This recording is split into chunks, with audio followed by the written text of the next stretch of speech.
घर में मुझे 2 वक्त की रोटी मिलती है दोस्तों, ये बहुत है मेरे लिए।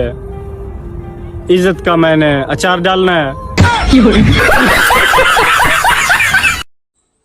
यार तुझे क्या लगता है 30 के बाद गर्लफ्रेंड बनानी चाहिए? ना ना 30 गर्लफ्रेंड्स बहुत होती हैं। उम्र की बात करी मैं। मैं सुधरने ही वाला था, तब दिल से आवाज आई, तू बिगड़ा ही कब था। वो कहती थी तुम्हें अपना बना के छोड़ूंगी। लड़की सच्ची थी, अपना भी बनाया और फिर छोड़ के चली गई। हाँ बोलो, तुम्हारा क्या समस्या है?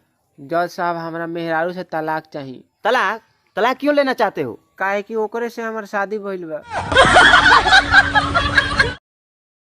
मोटरसाइकिल बनाया लड़कों ने, कार बनाई लड़कों ने, जहाज बनाया लड़कों ने, फिर ये लड़कियां 99.9% लेकर जाती कहाँ हैं?